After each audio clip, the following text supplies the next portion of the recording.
Well folks, welcome back to the workshop. As you can tell, it is Hikoki time. We're finally going to get on to the new Hikoki nail gun and tear it apart to see what she's like on the inside. Now, as you know, this here is a collaboration video with Hikoki tools. We looked at the Makita and we looked at the DeWalt. We actually bought them out of the Patreon and YouTube membership funds. We bought that ourselves to dismantle it. Hikoki have actually sent on a bunch of tools, Hikoki tools and Metabo tools, just to take apart and look inside. They're that confident with their stuff. They've actually sent them on for free just to make content for you to see the inside of the tools, to see the quality. And this is one of the ones I've sent in, and one of the ones I've been dying to actually get a look at. The Hikoki nail gun. This here is the NR1890DCA battery operated first fix nail gun. Now, Hikoki guns, if you've watched my channel, if you've looked at anything I do, we've talked about them in the past, you know rightly, I've always been a massive fan of the Hikoki nail guns. Fantastic guns. The first generation, whenever they came out, basically just took the competition out of the market. They were just brilliant nail guns. A little bit more width to them and a little bit more of an expense actually buying them with the batteries. But performance wise, you just could not beat them. If you had a pass load in the past was good longevity in that, but constant misfires, messing around with gas, getting them serviced, they're just not all that reliable as what they used to be. Those here things, they just fire every single nail every single time without fail. No hassle until the gun actually just wears out.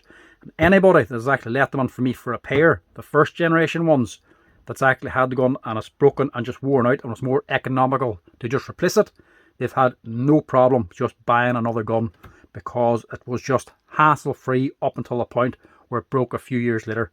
Fantastic guns as far as I'm concerned. Well worth every penny just for the savings alone, because of course if you have a pass-through gun or any gas gun, you have to pay extra money for the gas.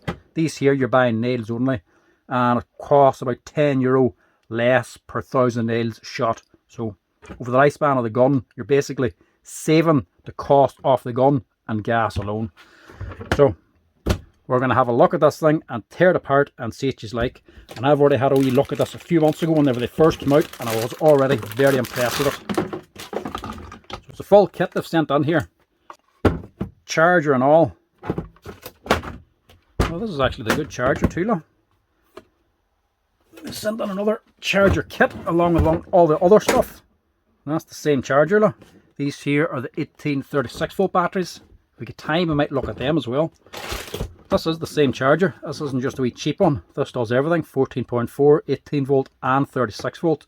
There's the nice one with the bright colourful LED display on it. And she's a fast charger as well with the cooling fan. They're always quite good. I've never actually had one of them unbroken before. Every other brand I've had a broken charger on for repair, but not the Hikokis. This comes with two 18 volt 5 amp batteries as well. Now the other ones are 1836 volt, the dual voltage ones. These are just the dedicated 18 volts. Again, brilliant batteries. Very little trouble with these here things. Don't really see as many of the 36 volts, but you see plenty of tools come to 18. These here work out better price for buying. The 36 volt ones can be a little bit more expensive because they are dual voltage. These here you couldn't really complain about them.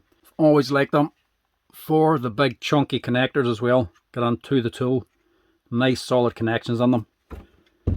Might tear one of them apart as well. The main thing we want to see is the nail gun. Look at that. Now, I know it is a Hikoki collaboration video and a Hikoki teardown, but I'm sure they won't mind showing the other guns as well that we looked at before, because the main advantage of this gun now is the weight. The weight difference compared to the first generation is significant. That there thing is a lot lighter. Now, I've looked at this already, like I said, whenever they first came out. The hardware shop I worked for, the boss man actually dropped me down one to the workshop for me to check over, get my thoughts on it, and I actually really did like it. Done a wee video on it, just test firing and everything. Fantastic gun. Really already do like this thing. But the big thing in it is the weight. It's so much lighter. They redesigned it and done everything they could to address what people didn't like about the first generation. That was the weight and the balance and a couple of other smaller things that I'll go through. but the weight and the balance of it is the main thing. This thing's a lot slimmer, a lot better balanced compared to the first one, but the weight, they've really taken the weight down. Compare that to the DeWalt gun, the new DeWalt, which I really do not like. You can check out the other video and you can see why I don't like it. This thing here, it's a good bit heavier. Not massive amount heavier, but enough. And it's all top heavy up here, so it's quite awkward. The Hikoki, she's just a nice weight all around. Far easier to actually use. But the big one has to be the Makita, which is a nice gun. It is expensive, but it's a lot heavier. I mean a lot. I think it's an actual kilo heavier, the Makita, compared to the Hikoki gun. It's a nice gun, but it is a brute of a gun. Very heavy. This is just Makita's first gun that's only just come out, the first generation, and they were very slow to take it out. Nearly out at the same time as the Hikoki gun. But the Hikoki is the second generation, and this is where they've actually slimmed down and improved the gun significantly compared to the first one. And I was already a massive fan of the first one. Always recommended the Hikoki gun to anybody that asked. And I'm definitely already recommending these things. But let's have a wee look inside now and see what she's like. But before we do, may as well just give her a wee test out. Same as the first one, switching her on. Hold on the button to get the light on. This has got single shot and bump mode, so solid blue is just single shot. Hold it in, you get a flashing blue light. That's your bump mode, as in you can just hold on the trigger and just bang bang bang. Fantastic feature to have in a nail gun. And then a reset as well. If it has any jams or anything like that there, you can just reset the whole thing instead of actually pulling the battery out every time. So let's give this thing a wee test out and see what she fires like.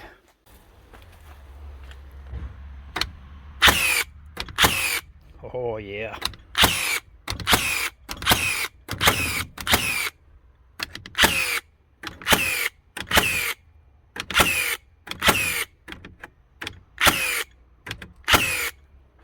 Listen to that.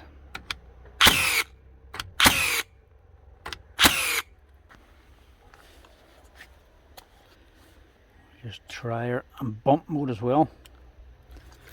Blinky blink.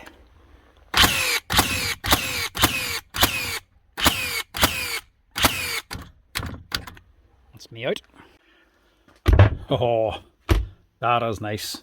But let's face it, we already knew I was going to find it nice because, like I said, I did test one of these guns before and I was very impressed by it. They are just a fantastic gun. Great quality, great power to them, as you can hear whenever this thing's shooting. I know it's only a 50mm nail, but you can hear the force whenever these things drive them. Loads of power behind them. They're the most powerful nail gun on the market, these here cordless ones now, that use the actual compressed air. These are actually like a pneumatic nail gun, but instead of having air fed into them under pressure all the time, these just have a sealed air tank inside, and the piston constantly just recompresses the same air. So it is firing like a pneumatic nail gun, so it's really reliable and has loads of force behind it. So even firing a 90mm nail for these things is not a problem. The only downside is you can't adjust the pressure. It's always the same thing. So if you're using a 90 or a 50, it's firing under the same load. Same as a pass gun basically. But these here, just far better now than a pass load. Even the weight wise, you wouldn't go back to a pass load after using one of these things here. Especially as well on the savings and the gas. Shot 100,000 nails of this here thing, it's basically already paid for itself. Now, the Milwaukee one uses compressed nitrogen. Good luck finding somebody to regas a nitrogen gun. These here are just using compressed air. And over time, eventually, once using these here for a few years, you will eventually need to get them regassed, no matter what brand. Think of it like a balloon that you've blown up at a party. A couple left over, there might be one lying on the sitting room or something. Fully blown up, fully expanded and pressurized. Leave it there for a few weeks, you go back to it, it's all wrinkled and shrank up because some of the air will eventually start to get out. Doesn't have a leak, it's just a high pressure inside, eventually starts to work its way out, seep out of it. Same as these here. So over time, this high pressure, because whenever this thing's sitting here now, that piston is all the way back. This is under maximum pressure, so eventually it will start to get out and you will need to regas it. That's why I'd always recommend the Hikokis. If you ever need to regas it, it's very easy to do. It's only air. You get a special tool from Hikoki, wee regulator kit, that goes onto the back to repressurize it with a compressor. Even if you don't have that, you can actually just re-jimmy it with a wee compressor yourself to get the air inside. And of course, Hikoki wanted me to tear this down, made sure that it's able to be used again. They've actually sent me in the regulator, so if you ever do go for one of these here, maybe you have a few of them and you want to have the kit for it to regas it, that's it there.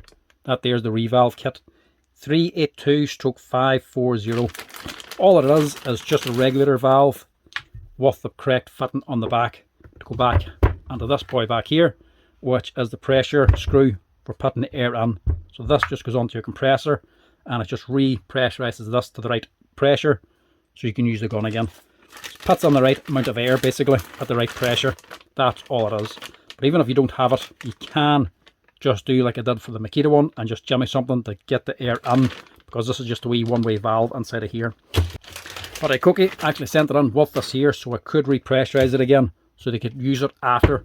Unlike the Makita, even though we bought it ourselves and I'm a Makita repair agent, couldn't get the revalve kit to actually regas it. I had to do it myself with a wee small compressor, and I still don't have it actually pressurized to the same amount because I still haven't got the revalve kit.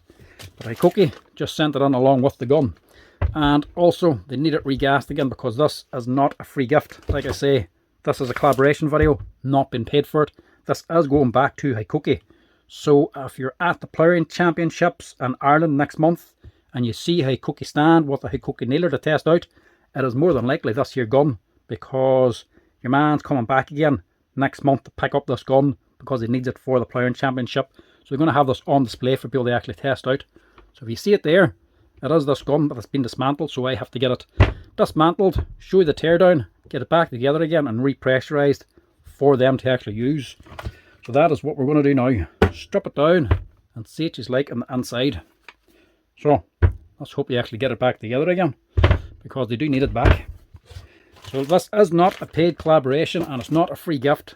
Hikoki is taking this here back. This is a completely honest review of the new Hikoki gun. I ain't getting anything out of this here other than a little bit of content. So let's get on with this and see what we can do. So before we actually get into here, we'll go through a couple of things I did like about this from the start. One, the battery retainer. Looks like they went with one of these floating ones. So this is separate from the body. So it has a bit more flex to it as well as the retainer. So less likely for the pins to get burned up or worn away from the actual tool vibrating and the battery shaking inside. So this is like the Makita one now, where they actually flex with the tool.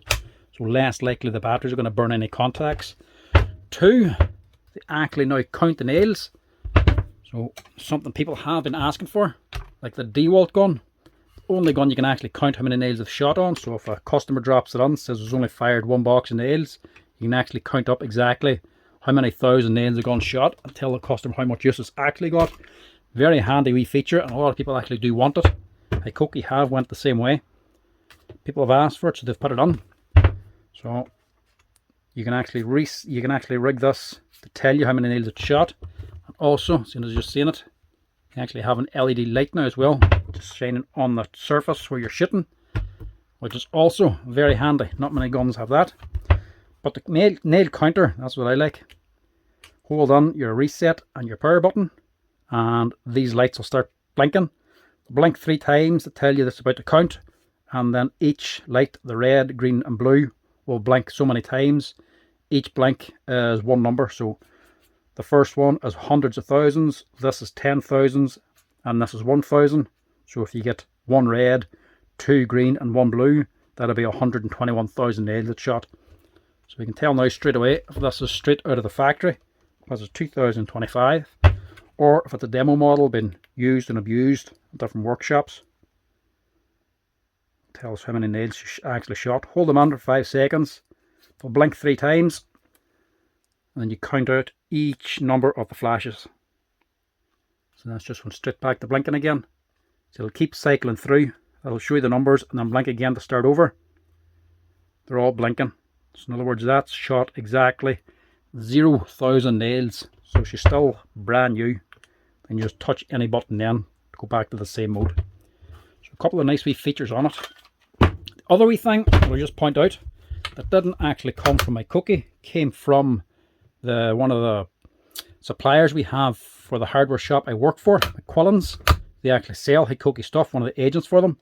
They actually sent me on a wee thing a few weeks ago before I got this collaboration, because I done this in the other video.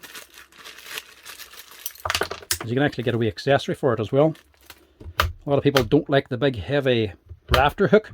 If you don't want this here on, because it is awkward hooking this onto your trousers or something, or a belt hook, but big, bit pointy and a bit big, you can actually swap it out for just a belt hook as well. So you've got plenty of options for these here things. That's just a wee accessory you can get, but that's not from Hikoki, that's from a supplier. So I just may as well point it out as well. You can just change this here for a normal belt hook, which is a lot nicer, in fairness, and a lot handier, a lot smaller and a lot smoother for actually hooking onto your pocket, which I normally use, or a belt, tool belt if you're using it. Far better than the hook. This is just good for the rafters or the joists if you're actually using it for roofing. So let's get into this thing and see what it's like on the inside where it actually counts. The first thing we got to do is put it into maintenance mode, which I have never done before. I'm assuming it's the same for the last gun. Hold on the start and the mode select. Yep, and she'll blink fast then. So now whenever you go to shoot a nail, she'll shoot and not take the pin back. So I'll just shoot a big board here. So you hear the motor start, it'll run just a quick tweak and then stop again. So keep doing that until the motor fires. Bang, bang, and dead. Does not keep the motor running to retract the pin again.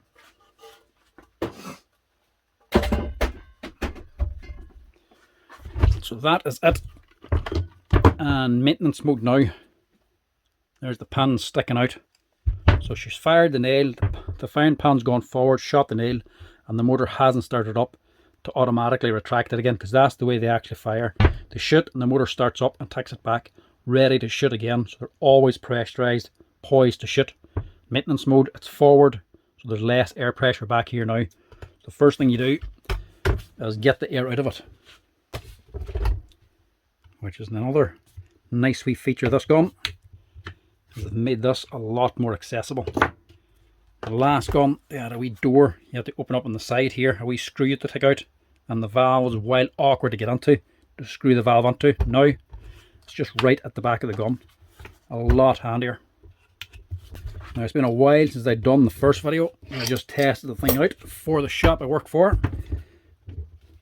That was a few months ago. So these have been on the market for a few months now, and I still have not had a single one of these in for repair or to be regassed. Oh look at that, it's actually a little bit different. Well, that one's just a plain plug. This one has a wee rubber end on it too, just to really seal it up. Wee one-way check valve, wee pico valve down in there, just like a car tire. Pressure can get in, but it can't get back out again, just in case any does leak out. They have this little aluminium nut on the back of it, and it's just sealed up with this little rubber plug and rubber gasket, just to keep the gun fully pressurized, because that is the number one place where the air is going to get out. So the shop I work for has been selling away at these things, one of the biggest selling nail guns now that they actually sell. We haven't had any back in again yet. So I'll just press that in.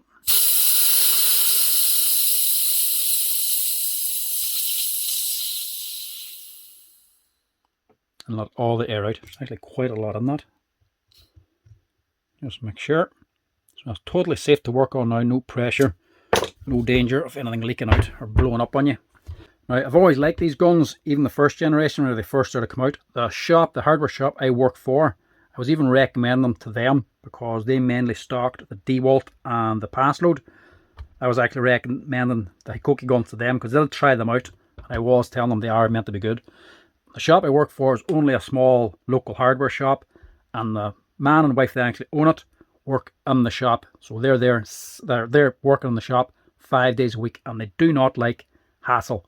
They do not want customers coming in and complaining to them about something that's not good. So if a tool's on the market and they sell it and customers are come back complaining about it, they simply stop selling it. They do not want the hassle. It's just a small local hardware shop. They're working on it. They want hassle-free, easy life. So they only stock the stuff that they know is good and keeps the customers happy. They started taking on the Hikoki guns, first generation, started selling away at them. No complaints, no hassle. Anybody that had problems with it or they broke or wore out, they had no problem replacing the gun. They liked the guns.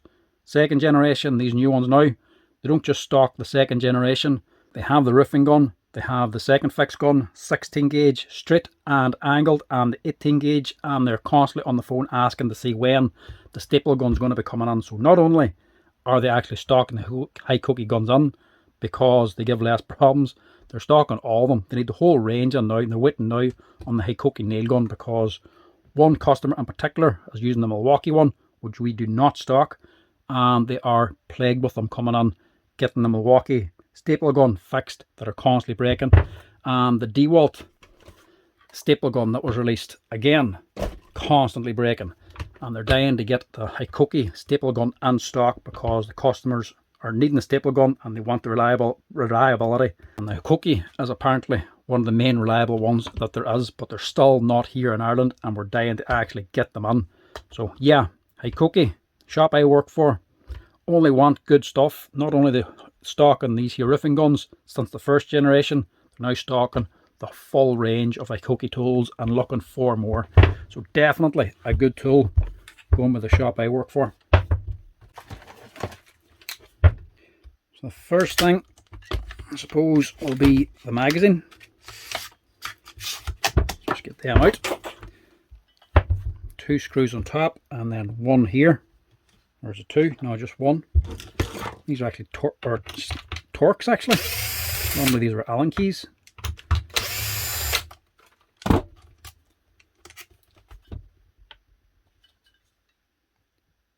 Oh, that's nice. That's a bit of logical thinking, look. Torx. Did I see one on here, look? Yep. So every now and again, in a nail gun, you're going to jam up, and you might have to pull off. Use that tight. You might have to pull the magazine off. There's your wee Allen key for taking the magazine off, just in case you get a nail jam, or even if you're using the collated nails and they get wet, the paper on sides gets moist and sticks up on here and can sometimes build up. So sometimes you just have to pull off the magazine to clean off here. Every brand gives you the tool for taking it off, but they've used Torx here, look. Torx here, Torx up here. Everything else is Allen key. So they've changed them to make sure the customers don't take off the wrong thing. That is a very good idea, especially for me. That means I'm not getting them in dismantled because they've unscrewed the wrong thing. That's nice. So if you have one and you get a nail jam, you don't end up unscrewing the wrong thing. Or back here something which you're not meant to be taking off because they're all the same size of an Allen key, which the first generation was. These here, Allen key in the back, but the bit you're taking off is only the Torx. So the limit what you can actually remove. That's actually quite nice. That's a good idea. That'll save me a lot of hassle in the future. Magazine straight off, as it should be easy to do, because eventually, like I say, you will have to take it off. As you can see there straight away, we have a paper just sitting there. Over time, if that builds up, it will start to jam the nails. There's loads of grease in this thing too, because the flywheel for actually, not the flywheel, but the geared wheel for pulling this pan back again is just here, and you want to keep that greased, because basically this is a big gear. You want it lubricated. It's not the DeWalt gun where a bit of oil or grease is going to destroy it because it works in friction. This is compressed air and gears, so a bit of grease will do it a world of good. Keep it well greased up. So put plenty in there. You can see the pin sticking out here and the gear teeth for taking the pin back, which are on the actual pin itself, same as the first generation. Now as well, like the pass load, if you are doing an awful lot of nailing and you do not want to be just shooting one strip at a time, you can swap out the magazine for an extendable one. You can actually get a longer magazine that takes, I think it's like 2 strips of nails or something. Easy to swap out. You can actually just buy it on its own. You just change over the top, the head and the nail guide. It's just a longer aluminium body, which, and a nail guide inside of it as well, which is also the good point about this one. This is magnesium, I think, magazine now, just like the Makita and the DeWalt one. No longer just a plastic magazine. so less chance of wear and the actual guide or lifter starting to jam up. Nice smoother action. So that there is nice, and a good heavy duty guide as well. And then here, but when I set up this here, don't know how strong that's going to be. It is part of the metal up on the head here. It's not like it's a wee plastic piece. This is the nail stop. So as the slider comes up, it pushes this bar, and it comes up. What does it jam on? Jams up here, look.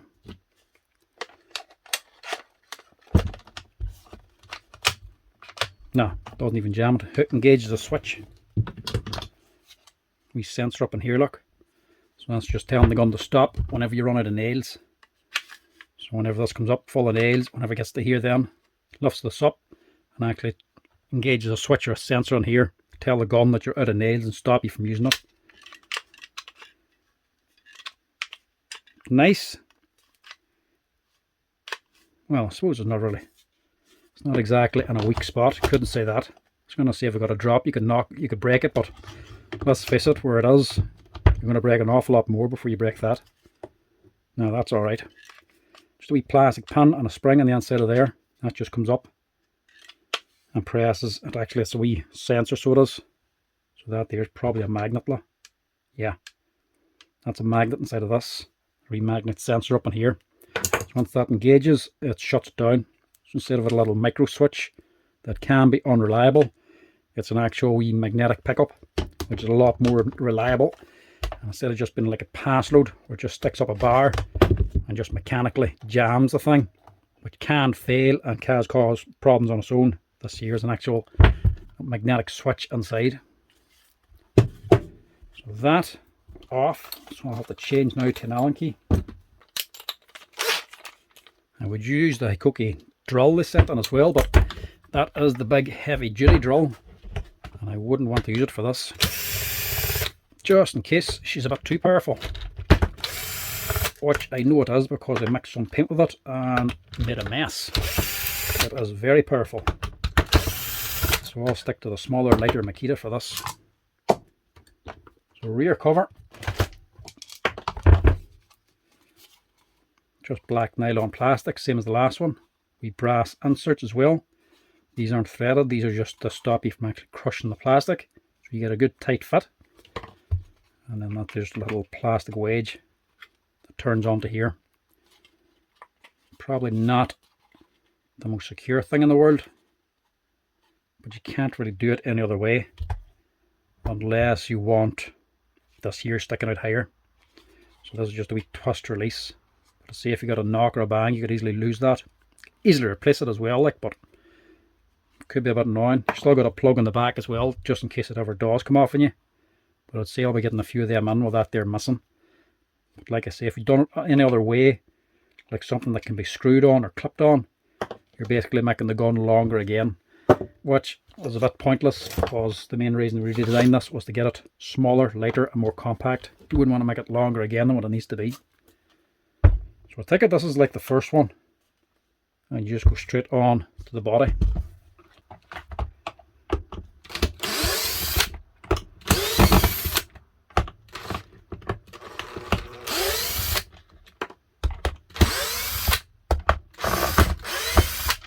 So brushless motor should be inside of this, just like the last one.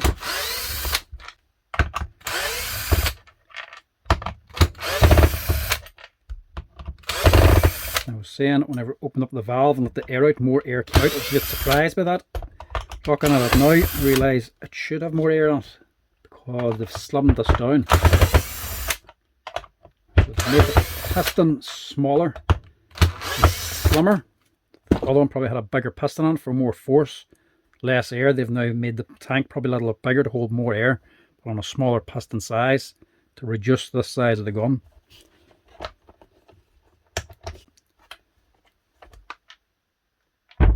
And I hope it opens and closes a lot easier than the first one as well, because that one could be a little bit tricky to get it closed again. So I missed that one.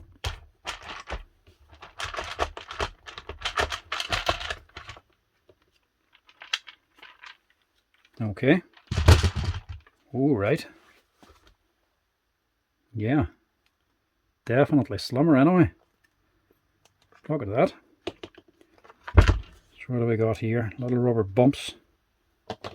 Just for the battery tinner.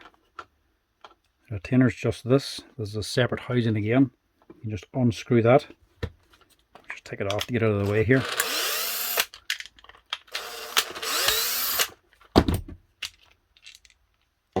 Just to lighten the load.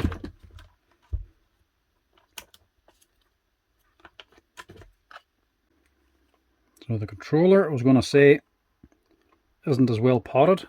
It's just an open board. But nah, that is potted. It's just clear. The other one I think was black. You couldn't see anything. You can see the board in this one. Just not as much of the resin actually. It's a clear resin and everything is covered. It's not coming all the way up to the top. Probably just to save a few grams or something like that there. So the top of the MOSFETs and the cap and that are exposed, but it's still fully watertight. And that looks like a wee rubber boot there, probably a little diagnostic port. Special port for Hikoki for doing diagnostic repairs or something. So now it is fully encased. Doesn't look like it's potted there, but it actually is all silicone potted. The buttons, which I don't like, same as the last gun, is they're not replaceable. So you can't disconnect this and just replace the board on its own. But in fairness, I've never once had a problem with any of the buttons on it. So can't see you ever needing to do that. Same as the battery retainer. Good, thick, heavy pins. But again, these aren't replaceable. The whole control module and the switches are replaceable though. That's what these wee connectors are for. The O-ring dropped it. They'll have to pick that up again. So these here are all replaceable. You can disconnect all these and change them if you need to. The main thing in any of these is going to go as the little micro switches. So if they ever fail, you can easily just pop it out and replace it. Especially when you have wee quick connectors like that. Everything here and the stator, I would imagine, will be one piece with the controller. Now as well, there's also no fuse in this. There's a big fuse there on the board that you have to solder on. But the last gun did have a car fuse soldered on as well. Things like a 30 or 40 amp car fuse. Only needed to change one once. But still a nice wee feature just in case it draws too much current. Before it cooks the board, it will just blow the fuse. But I see they've done away with that now. It was a little bit crude, but it was nice to see it, to be honest. I'd rather that still be there. Just a little bit of extra protection. You never really needed it that much, but you'd rather be looking at it than looking for it. And then a little LED line then up the side here. Again, that's not replaceable. But the gun itself,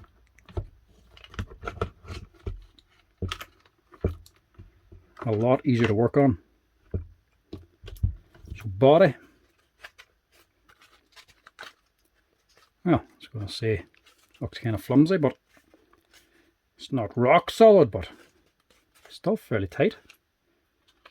Now these here, these do wear out the triggers. You get a service kit for these as well.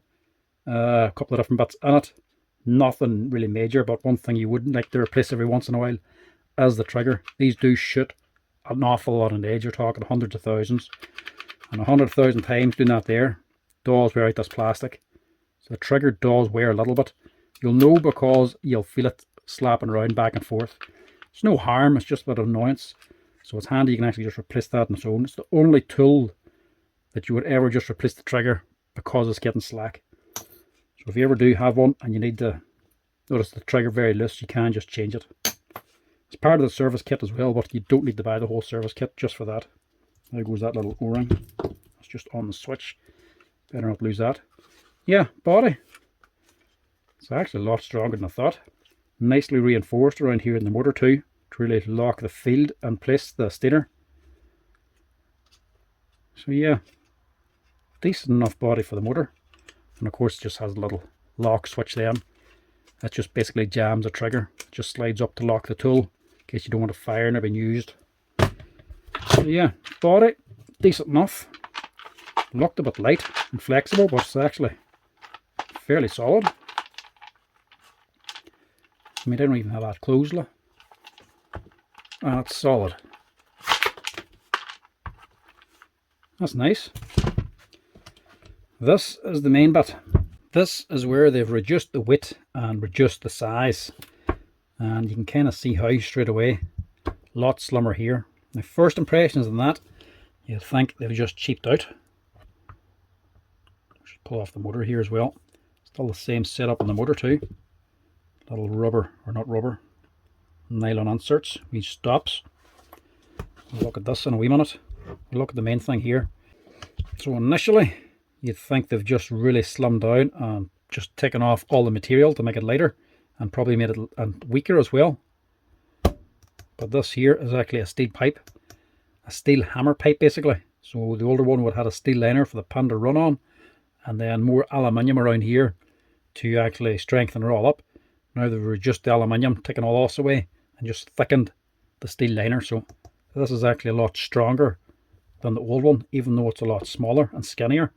So all aluminium here and aluminium back here. This is just holding the pressure. This is doing the work, and then this is just holding the gear head. Still good and bulky where it needs to be. And then where the work has been done, up here where the driver is, this here is actually steel. So it all looks the same, but it is different. All this is aluminium, and then this here is a steel liner then. So the pin actually runs on this here. This is aluminium, it will last no time at all.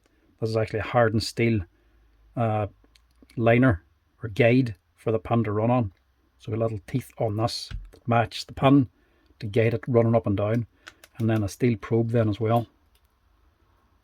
So she's aluminium where it needs to be, and steel where it counts. That there is a lot heavier and thicker there, but also slimmer. That's the main thing. So bigger amount of air up in here, and a slimmer pipe, so you can reduce the weight and still keep the same firing force as well. Not so bad. So what do we get onto first? I suppose we'll get onto the actual driver, or the mechanical mechanism. This is the same sort of setup as the last one. Big C-clip on top, and this holds on this assembly.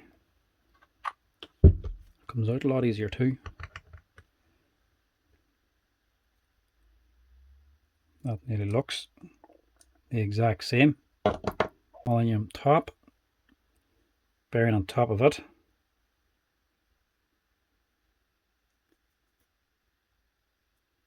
What does that even say?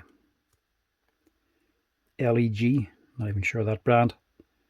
It's a 6000 bearing here, and another one down this side, which is a 6902. So this here is actually driving your pin back. So the air up here fires the pin, and then the motor drives this, which actually ratchets your pin back in again. So as the motor turns, this gearbox here is reducing the speed and increasing the torque, which turns this here, gear this side, and turns this little ratchet system here. So these are all steel pins, and as this turns, it catches the teeth on the driver blade and ratchets it, actually drives it back in again. So this is where all the force is. When she's firing the gun, it's actually easy. There's no force or power needed whatsoever basically. Just one little turn of the motor. Very little power to actually fire. All the air is actually doing all the work. The power, the force needed then is actually to take the pin back again for the next shot. That is what's using the power up in the motor. This really has to drive this back. So it's a compromise between speed and force. This is running fast, but trying to reduce the speed up here to get maximum torque. So this goes back easier, but you also needed to go back fast. So it's a bit of a trade-off. You want it to go back fast enough, but you needed to have the torque to really have the force to drive this here back. So the faster this goes back, which you'd want, it has less torque to do it. More torque to drive it back gives you less speed, so you won't be driving it back quick enough. So I think they've actually got this a nice trade-off. You actually can fire this quite quickly without it jamming up. Main thing really matters is as on bump mode, and even a passenger gun doesn't have bump mode anyway. You're comparing it to the likes of an air nailer. An air nailer is always going to be faster, especially in bump mode. They're just firing constantly. The pin's just flying back and forth all the time. Air pressure's unit. This is a mechanical system. It has to actually drive the pin back again, so it's going to be slower. you're never going to get the same level of bump mode as in a pneumatic nailer, but they've got a good trade-off. You have to be pretty much a pro to run this fast enough in bump mode to cause a bother. I'd actually done it better than the Makita one, to be quite honest. The Makita one, you couldn't really go all that fast in bump mode. But yeah, that's how she's doing it anyway. She's spinning this here to drive that back. These are what eventually wear, these here pins. To dismantle, you have to take this here bearing off, that's the main thing. Decent bearing press will get it. Pullers aren't narrow enough to get on here, but it's the same setup as the first gun. I've done a few different videos of actually dismantling this and changing the pins on them or changing the bearings. It's easy enough to do. The main thing, get off this here bearing here. Then under that you have an O-ring, that's just holding in a wee steel pin. Pull out the steel pin, this wee plastic insert comes off. Then you can take out all these here pins as well. So if one of these happens to break, you can easily just swap it out. The main one is the big one on the end. This one here is holding the spring, so I think it's this one here. That's what's taking the max load on this here gear tooth here on the driver. So as this goes back, obviously it's going under more and more force as it compresses more and more air. It's sitting on the last one, and whenever it fires, it has to move off of this one to shoot. So that's why you need to have these things nicely greased as well, so it slides a lot better off these here rollers and on the gear teeth on the pin. These go dry, you're just increasing the wear, but it's this one it's actually sliding off of. So this goes all the way back and it's sitting on the last pin. So it'll be sitting like that basically. So when she's sitting there, then this pin is holding the maximum force and holding back the driver. Then whenever the motor turns a little bit more, that gear tooth is able to slide off this roller and the pin's able to shoot. Then it goes back to the last one, hooks on here, and then it's slowly driven back again on top of these here gear teeth. So if you ever have one of these here where it is making all the right sounds, it's firing, but it's just not putting out any nails, pull off the magazine, and if the pin is sticking up too far forward, it means the nail on the magazine as it comes up is just sitting on the pin. That means the pin is just not going back far enough. This last tooth has not been engaged and driven back. It could simply be that their final roller here has just worn out or snapped and just needs to be replaced. They do actually wear, and you'll actually see it. Put it in, and eventually when it wears out too much, that'll eventually snap, hopefully not breaking this here tooth as well. If this here just breaks, you can just swap it out and get the gun up and running again. Done that quite a few times and no problem since. Keeps on running even just with the pin worn a little bit. As long as this doesn't snap off, you're good to go. The roller will actually get you cured. But that's the main reason you need to keep this here greased. The more grease that's on it, the less friction it's going to be generating and the less wear and then their pins and on these here gear teeth on the driver. So the more grease the better, keeps this here running for longer. The main one I want to see now is the driver. It's obviously the same type. I want to just see the size of it. Now this is where we take the air out before we dismantle. Because it wouldn't be a good idea opening this with it's still pressurized.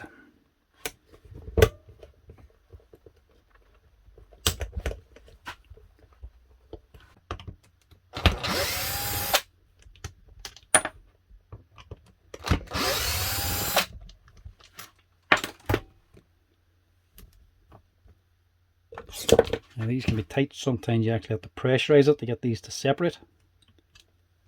You do not want to destroy or dent the aluminium or nip the O-ring anyway. But you can just sometimes prise it out a little bit.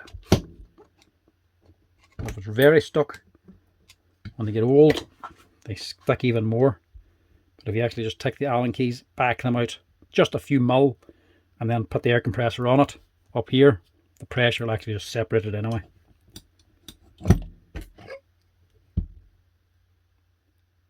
It's a lot easier to get to that valve as well. If you ever need to change that, well, you begin in this way actually. But at least you can check the condition of it. Double seat in this one now too. 2 O-rings on here. And the piston is down inside of here. So now we can just push this out.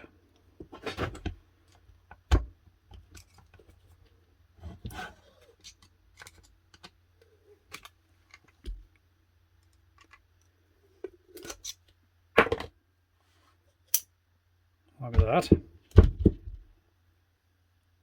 That is a lot smaller. The other one was very wide, so it was. Interesting to know how much that one's going to cost, because I know the older model, Hikoki, the pin fit was actually quite expensive to replace whenever it worn out. It actually worked out cheaper to buy it from Metabo than it did from Hikoki. Same gun, same pin. But I'd be curious to see how much this one's going to cost. So the driver's the main thing. That's doing all the work. That's what has to be really hard. That's just hardened steel there. For driving the nails and actually driving everything back again. This needs to be very tough, which it actually is. Back here, the aluminium part, this is just the piston. That's actually keeping the air in. So this is just doing the work as I'm pushing. The main thing this needs to do is seal up. So this has to have triple protection to make sure the air back here does not get out this here side. So main thing that's on any nail gun piston, it's going to be an O-ring here. But for better seal, there's an X-ring on this, and then there's also split seals as well. So whenever this is on, these split seals close up and gives a good enough seal. But these here just guarantee that the gun is completely sealed up. So there's 4 layers to keep the air inside of this here, to completely seal the gun, do all the work firing, but just not let any of the air out. And to be honest, you'd think that's been under so much pressure all the time that it's not going to last long. These here need to be replaced. Never had to change these O-rings. The only time I've ever changed these pins is whenever the teeth actually wear out completely from shooting 100,000 nails or 200,000 nails. They just eventually wear out. These here, seals never need to be changed. Only time I've ever changed is along with the whole pin assembly, and that was it. But other than that there, if anything does get out, you can just regas the gun and get it up and running again for next to nothing. Nice heavy, not heavy, nice white lithium grease on it. Plenty of it too. So this, not sure if it's screwed on or just pressed on. They're generally quite tight, so I'm not going to try and knock that off. This side, same thing, where it meets into the aluminium. You're never going to have to remove it. So I'm just going to leave it be. The only thing I've seen going wrong up inside of here is this here aluminium. That's actually surprisingly thick. I think it's a little bit thicker than the last one. But if you drop the gun, you're more than likely not going to damage the probe or anything, but you can dent this here in. So if it drops and you hit this, you dent the aluminium, and it makes it very difficult to remove this here gear again. If you look at the gun, they must know about that, because that is where this is sitting here, look. They actually have a little rubber bump on the outside of the gun, so if you drop it, you're more than likely going to just bounce this here and reduce the shock on the aluminium. It'll still work the gun, it's not going to break the gun, it's just makes the service agent has to dismantle it. It's life a bit harder if he ever has to remove this and get this assembly back in again. If it's dented, it just doesn't come out right. But that there, I'd say they've actually thickened that up a little bit. It's the only real thing you ever have to work on the side of here. It causes problems. So then all the sensors and switches for actually running the gun are actually up on the head here as well. So you got 3 leads going on for 3 sensors. You have the probe sensor. And it goes back here, engages this here little boy here. So if you plunge her down and she doesn't know, you know it's this little sensor. You've got the nail stop one with magnetic sensor up inside of here. And you have a blade sensor too. It should be this little spring, I'd imagine. Yeah. So we leg back here though. So that actually picks up on the pin, the driver. So whenever it goes back, it must just catch in this longer back tooth and pulls this little boy back. So the gun knows it's in the right position to fire. So that is actually part of your feature called the misalignment protection. That's what the actual reset button's for. So if you do get a nail jam or something, or for something like a head of a nail gets in here and jams up anything, if it causes you any bother at all, if the wheel red light, service light comes on, or the reset comes on, you know then to actually check it, make sure there's nothing wrong. Then you can just clear it then by what you actually do. You plunge it down, you pull the trigger, and then you press the reset button to reset the light down so you can continue using the gun as normal. But that's what that's for. That's part of the reset. So the gun knows the pin has come back the full way every time. If it doesn't come back, it knows there's a problem there, to not shoot the gun, just in case you're just embedding something in even further. So this top chamber, you can just remove it from the actual cylinder itself. You can just take that Allen key out there. This allows you to unscrew it. Doesn't really, not much point in taking it off. There's nothing really on behind it. When you think about it, it doesn't really matter about this anyway. It's not like it has to be sealed up here very well. All the air pressure has been kept back here. So as your piston comes forward, it's always behind this here where the air pressure needs to be kept. It's not like it's keeping any air in. This is just to stabilize the chamber here. That's why it's a big heavy piece of aluminium that's going onto. That's all it's doing. The older gun, you could actually slide it back and forth. It wasn't even all that tight. This one is a lot firmer. Or maybe that's just because it's brand new. The ones I worked on were well used and abused.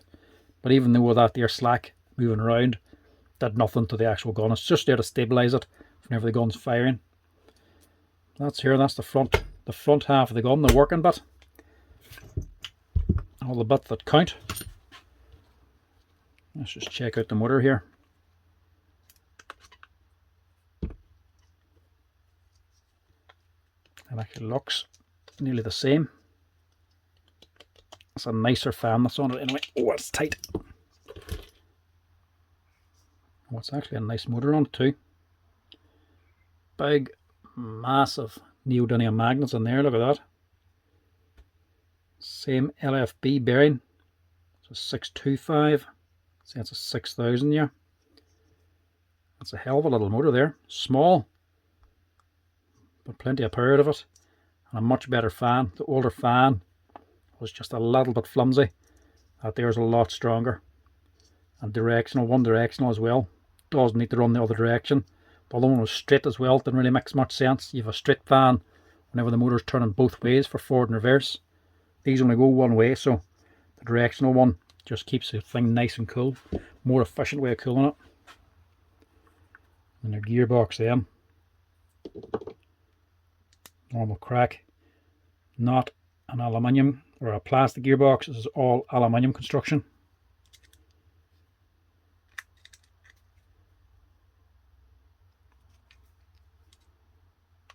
Big clip to hold all this on, just in case it all falls out on you. No danger of that. And then a big washer then, holding on the different layers. Nice gears on it too, with little needle bearings, look. That's nice.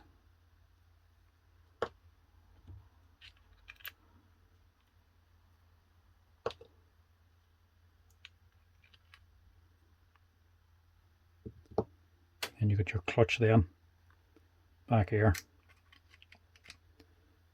So this is just a little clutch or a wee lock built into the gearbox. Obviously you wouldn't want this going the other way. You only ever want it going one direction, driving this here gear wheel forward to drive the pin back. You never want it going the opposite way, because obviously the pressure inside of this here could push it and actually force this round and move this wheel on its own. If this moves at all, the gun's going to fire. Not what you want. You only want this moving whenever the motor turns it one direction. You never want to be able to turn the other way. So this here is what this is for. These little pins here, this boy here on this side holds these pins in place just loosely. So whenever this turns, it's able to move the pins and this wheel all together. But then if it ever tries to move back the other way, the rollers actually just roll down or roll up on this little peak, actually jam it up. So you can't turn it this way. She just will not turn. The more you try to turn it, the more they just lock in. So you can only turn from this side, from the motor.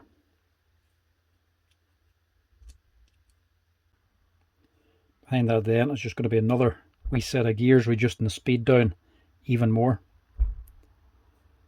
Stick that back together again before I make a mess of it. So I want to keep these little rollers in place. Otherwise nobody's going to be able to test it at the Ploughing Championship.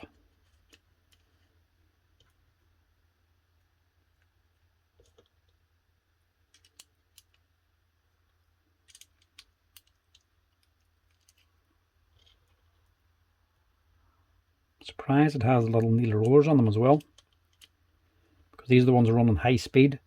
So this is on the actual gear from the armature. So these will be running fast but low torque. But by the time all that's transferred through to this side, the speed will have gone down, but the torque will be way up.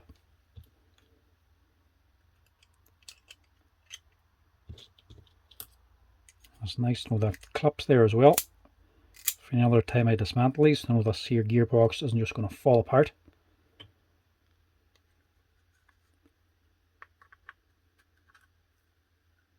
That's just sitting in there. So anyway, that's the inside of her, folks. The question is, what's the verdict on it? What do I think of it? To be honest, I like it. It is definitely a good improvement. They've improved on the bits they needed to, that people have been asking about, and they've left the bits they didn't have to, which is a good thing. So likes of the actual driver, this is basically the same.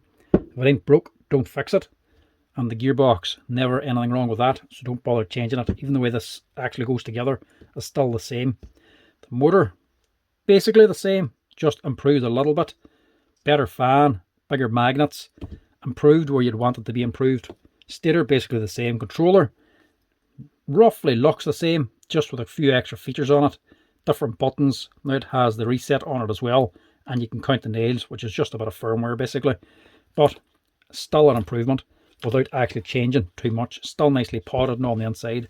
The main thing they've done is reduce the width and the size, what you'd expect. The main thing people would have been complaining about. The way they've done that is to make the piston smaller, actually reduce the size. It's a little bit longer, but the width is down and the dimensions, the thickness is down.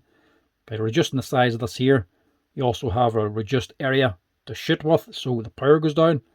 To compensate for that, they've actually just increased the pressure inside the gun.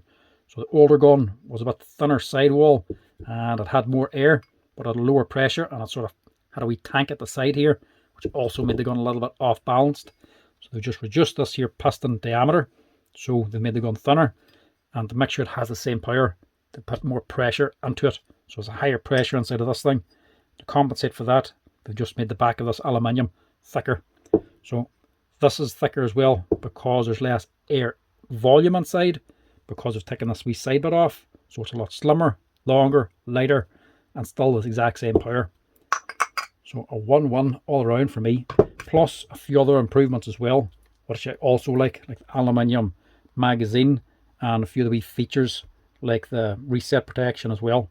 Very nice, plus having the LED light makes it very handy as well. Overall, very impressed with this thing. It has a nice feel of a gun. Don't get me wrong, the first generation gun I definitely did like and still do like, but a bit of a torture to open and close it. Everything wasn't slack, but wasn't exactly. You could see it was just a first attempt anyway. This here, a lot tighter, a lot firmer. Just a better feel all around. Seems to be really reinforced where it needs to be. Yeah, definitely a nice gun. One I am still going to be recommending, let's put it that way. Now, I have to get it back together again. The important bits first. Get the piston back in. This can only go on one way, so it has to match this track on the inside. It runs along here. I want to keep as much of that grease as possible too.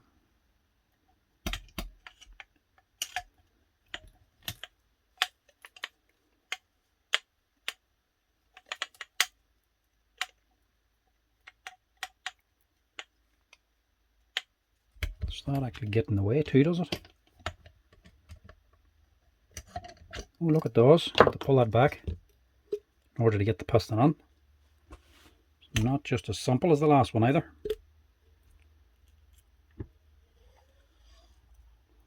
Push her in. Take it and ease it all the way down.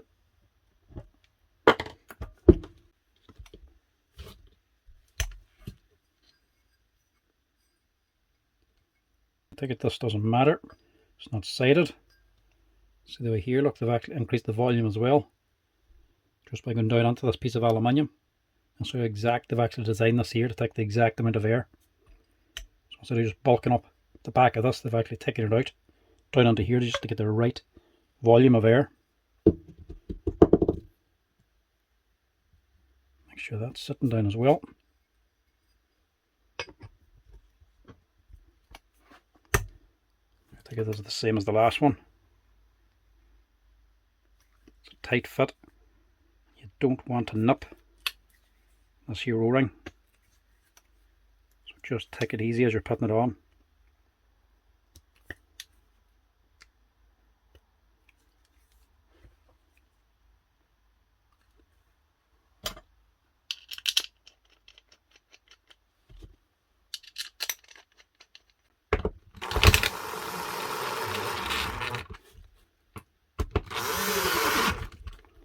Tighten these up by hand.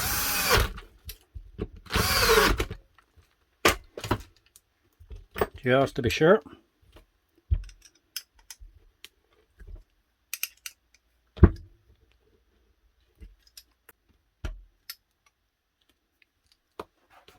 Just good job I didn't dismantle it too much. There's not an awful lot to put back together again. But all the bits inside of this as well, you can dismantle it even more. All the individual pieces are available. So even just down to the actual plug back here, because I was looking at the diagram, it's not just a single plug. This is actually 3 or 4 different pieces. You get the O-ring and the ball back here, and the aluminium plug, and that plastic top. It's not just group assembly. That's what I like about Hikoki. Actual individual pieces. Just change the part you want. This will have to be sitting on just right, so it gets past them gear teeth. Look. That's another wee design feature. Took a wee scoop out of here. Look. Before, I think you had to have the piston all the way back to get this on, and then you drove it forward. Now you can put it forward and just drop it straight on. That's a lot easier.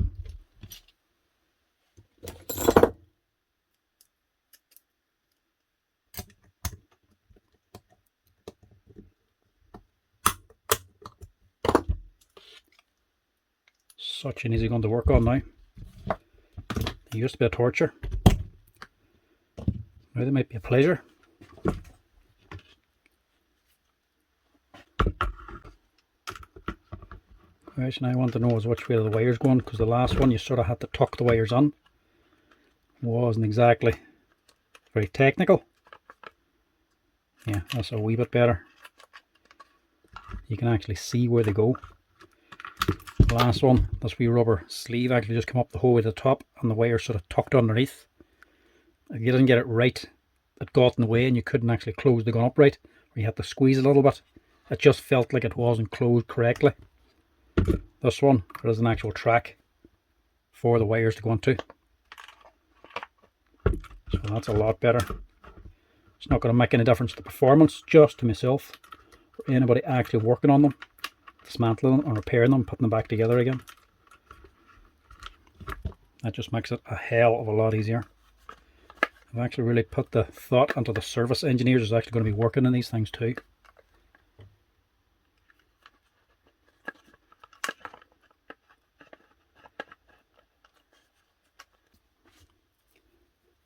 And the motor assembly, this should just drop on. See, I've only just had it out.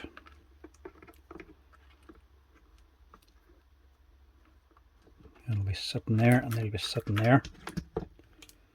First thing was the wee LED.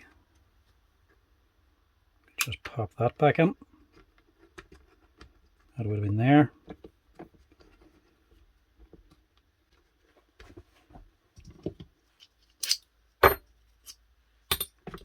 Just be careful when you're putting that rotors onto these here brushless motors. Can snap in, nip your finger. That's not so bad. But if the bearing on the back comes down too hard, you can sometimes damage the boards on the back with the Hall effect sensor, so just be careful of that. As well, this gearbox, this bottom piece has a little insert on it.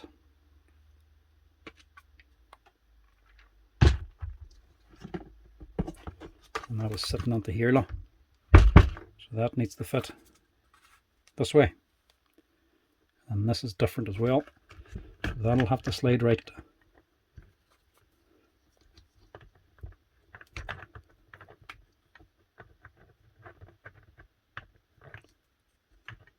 So this is only going to go on one way, so that way there. And we can just slide this around. This is just to hold it basically. All that can just go in there, and all that'll fit in here. We can't fit it yet because we still need to put these on. Just want to find out which way they're going to be sitting. Take that out for now. We'll drop these on. These are also a bit of a torture to put on. Kind of just set up there.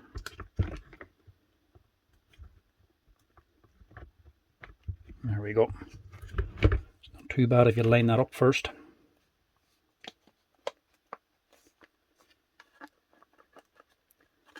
So this part of the gun here has to slide onto that wee rubber grommet down in the handle. Make sure that's in.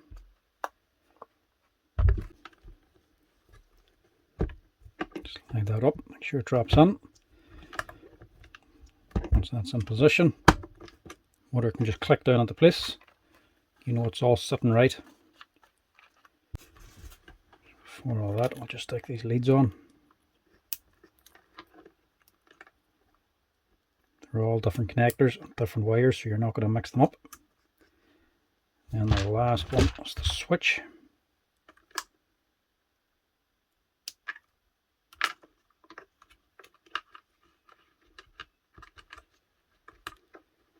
Switch was on there. Made a wee tiny O-ring.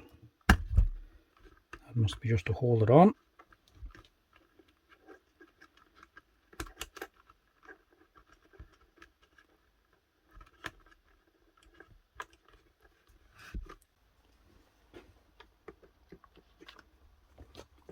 Then we have our retainer holder. Just goes on top. This just floats.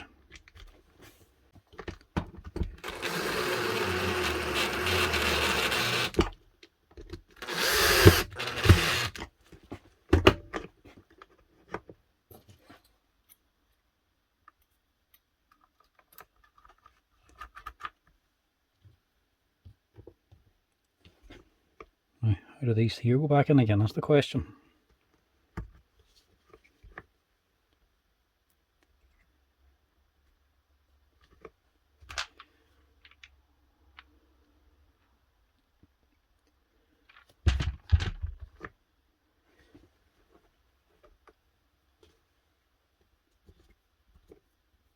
Take it, they just sit on like that. So when you're finished, you should have something looking like that. All the wires tucked on along here. These three rubber bumps sitting down on here. They're just sitting there. It's a little bit odd to me. They're just sitting, and the retainer is actually just hooked onto here on the body.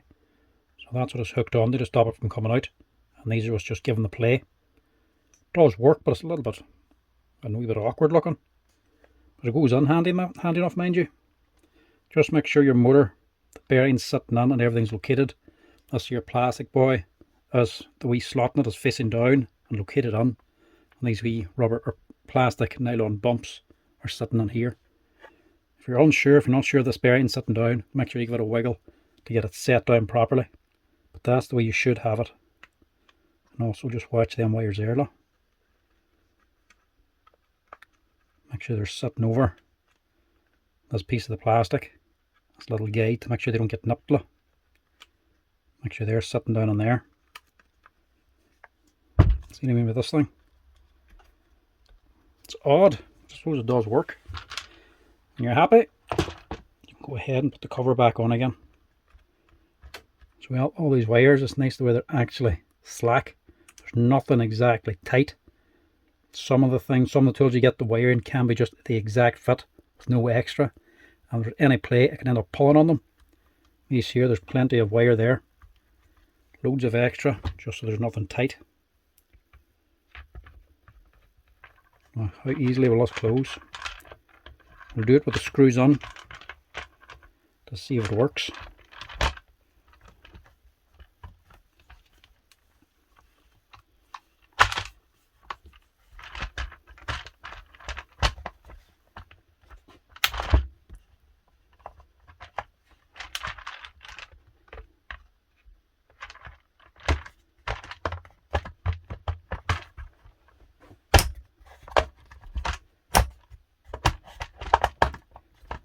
Nah, not going to work with the screws.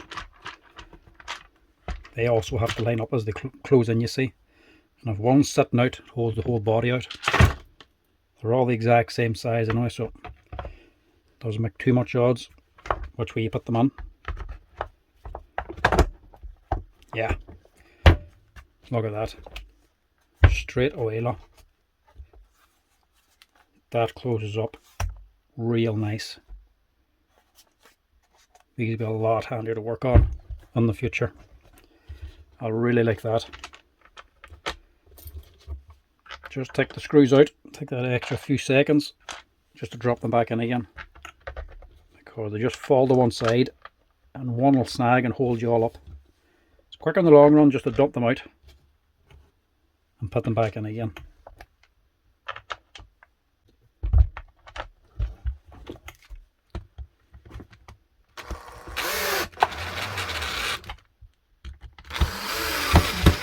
Just be sure that these four here are on, because that's what's actually clamping your motor down. If they're not tight, the motor could rub.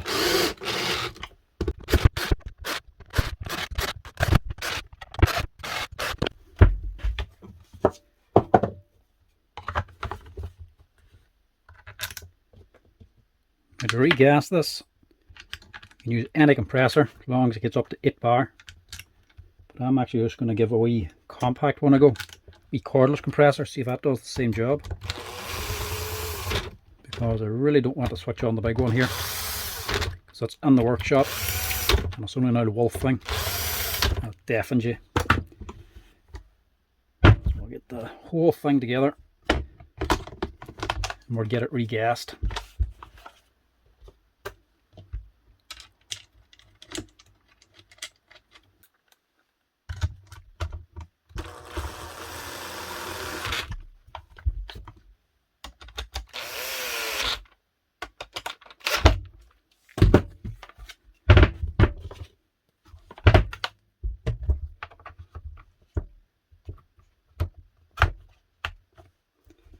Now,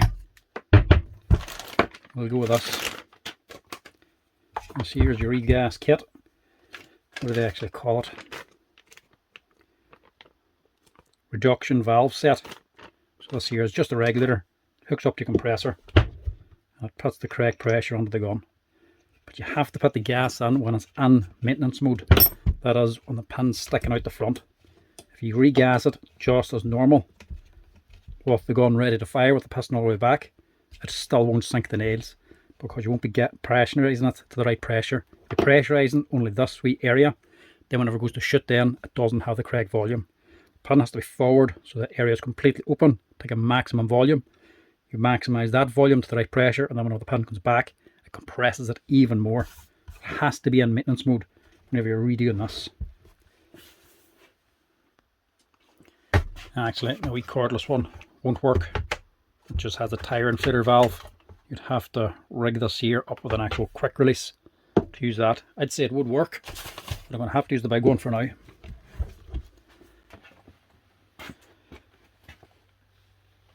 Hate turning this thing on.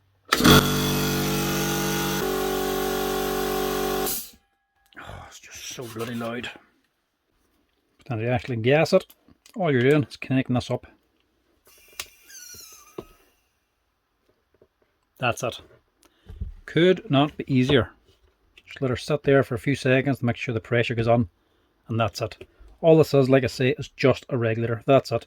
It's putting in only a set amount of pressure into the gun. So as long as your compressor goes to 8 bar, this is going to put in the right amount of pressure. Doesn't matter if your compressor goes to 10 or 12 bar, this is only letting in the correct pressure into the gun, so you can't overgas it. If you don't have one, I think it is something like 8 bar pressure that has got onto this here. That's what this is actually limited to. Don't think it actually says on it. As well, this regulator for the second generation is different from the first generation. The actual screw up in here is different. It's different design, different shape. And I suppose the regulator has to be different as well, because the amount of volume this is taking is different. So this is probably putting a higher pressure compared to the older one, so you can't mix and match them.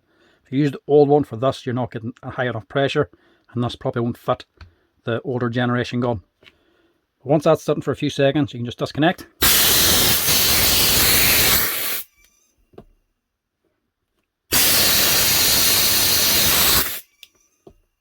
That's coming out both ways.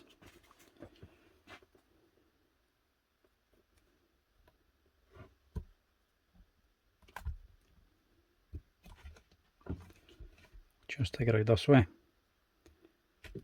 Now that's not going to work either. How's that? Oh, it's just my compressor.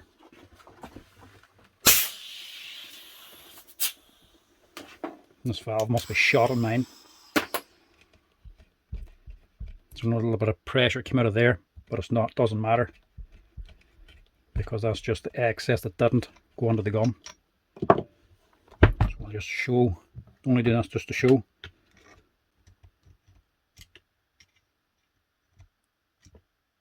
Actually, that was the air getting out. What the hell's going on there? So I was assuming that was the back pressure from this just getting out, but it was this all leaking back out again. So does this not have a check valve on it? Pressure should be going in, but it shouldn't be coming back out again. Oh, what way is this then? So she does have a fault, and the fault is on the regulator, the revalve kit. This hasn't got a check valve, I bet you. Try this again. Normally with the old gun, you screw this on, you plug it in, pressurizes, then you just disconnect this here valve from the airline, and that's it, good to go.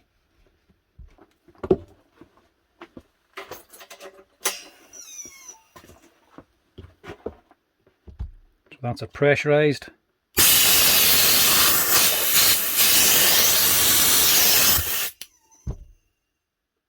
Unless it's something to do with this, because this is faulty too, that is leaking air.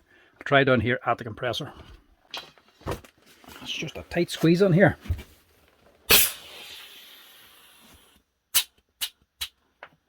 Yeah, that was the air getting out again. At least this compressor is going to come on again now.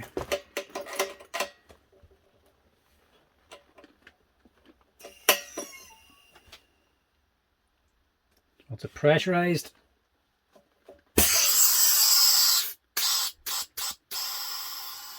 And that's it unpressurized. What a handling. So this is going to work, but I'm going to have to take it off from here. But of course, this is just a regulator. That's going to be still putting the pressure into here. So whenever I unscrew it, it's going to make a bit of noise. This isn't the best way to do it.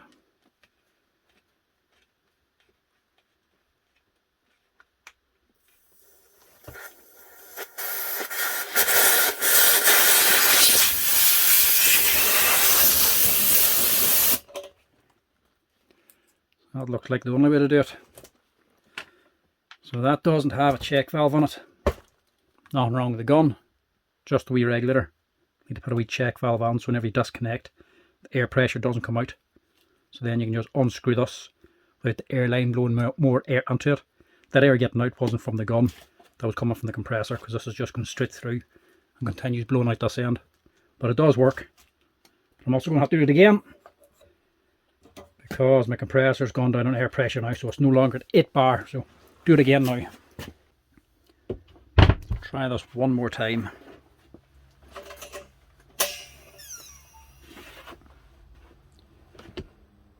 So that's it pressured.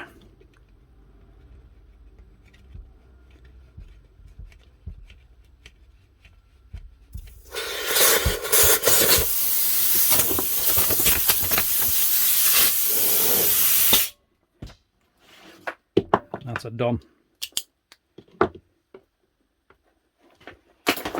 Right. Bit awkward, but it can be done.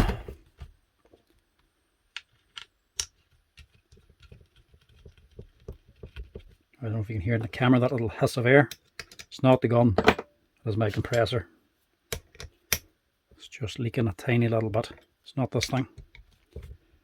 So this wee plug goes on the back, just in case anything does leak out. It's stopped there. And then finally, this wee boy goes on top, just to cover it up. And that's it. That is the new Hikoki gun, strapped, looked at and rebuilt again. Hopefully, if you're at the Pro Championship and you see it, this will hopefully be the one that you're actually using. So hopefully it works right now.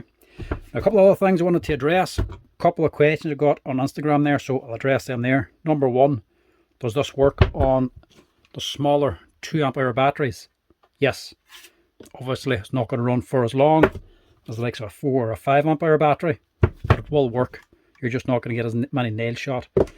Smaller battery, smaller weight, easier to actually use. The other question was on the belt hook. Can you switch sides? Yes. Can you fit the 2 of them? Yes. Some people were saying they would rather have the both of them fitted, just so you can use it either way. So you can actually do that there, fit on either side or leave the 2 of them on. Doesn't really matter. The other question, bit of a silly one, was can you regas them?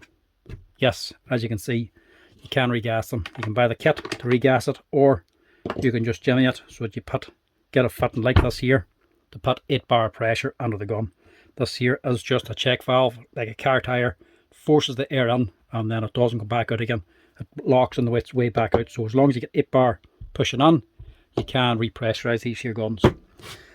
So let's give her a wee test out. To prove the point, we'll just use the 2 amp hour battery.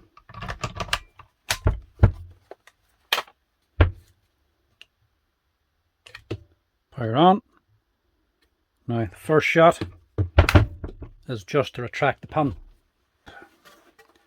So again, get a bit of timber. We're going to push it down, push the probe in, pull the trigger to shoot a nail. Obviously it's not going to shoot because the pin is already sticking out and all this here is pressurized. So as soon as you pull the trigger, all it's going to do is nothing, and then take the pin back. That'll be it, ready to fire. So you sort of just have to jimmy it to push in the probe without getting caught up on the actual pin that's sticking out.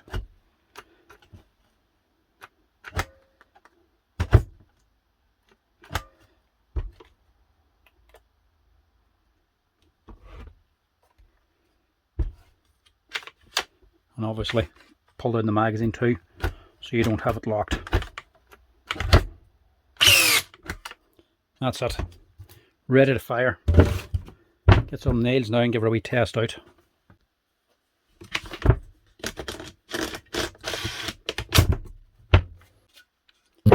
We'll just do it on here because it's dark outside now.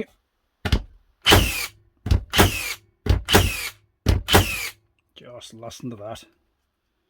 Just stick her on bump mode here for a bit quicker.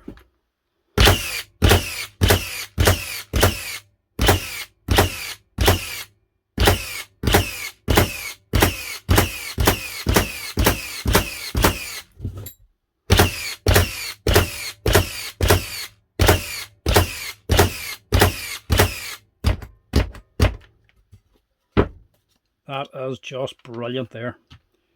Definitely works on the 2 amp hour battery now. Didn't even go down a single bar. That there is just a thing of beauty. Love this here nail gun. Kinda knew I was going to like it already because, like I said, I'd tested it out. Only tested it, mind you, didn't get to open it. But I'm not disappointed with it at all. I like the layout of this gun. I like the way it's designed. That thing there is just class. If you're looking for a first fix nailer, a roofing gun, and you're not sure what to buy, definitely be considering the Hikoki gun. That there is one of the main contenders there. Only downside, if you don't have Hikoki batteries, you're going to have to buy into it. But still, even so, you still have a good brand with good batteries and another option down the line. If you're looking for a nailer, folks, definitely consider the Hikoki gun. You will not be disappointed. Easy to work, easy to maintain, can repair. You can easily regas them if need be. Plus, the actual power of them is just brilliant. So that's it, folks. That's her up and running again and ready for display at the Ploughing Championships. The only thing I'm going to do now is, just in case anybody's there and sees the gun, you'll know it's this one. I'm going to just stick the initials on it. DDG. So you see that one? You know this one was dismantled. Hopefully it works right now. Anyway, folks, that's it. That's all we got time for. That is the Hikoki gun dismantled and rebuilt again. Fantastic gun it is. Was not disappointed with that thing at all. If you're looking for a nail gun, do check them out. And a big massive thank you to Hikoki for actually sending these tools in for the teardown. Shows a good bit of confidence in their stuff to actually send them in to actually see the insides of a tool. No problem to Hikoki anyway. They do not disappoint. Especially seeing as you can buy all the spare parts for them. But if you're at the Ploughing Championships and you see Hikoki, go and have a look and check out their first fix dealer. It might just be this one. You can look and see yourself if it is. But if you're looking for a nail gun, folks, definitely do consider the Hikoki guns. I always have recommended them, and I still do. Still are one of the best guns on the market for power, longevity and repairability. Anyway, folks, that's it. Thanks for watching. Hope you enjoyed this Hikoki teardown video. Stay tuned, there's plenty more Hikoki and Metabo tools to actually tear down for this collaboration video, and we'll get to them shortly. But till then, I'll chat to you again next time. See you later, folks.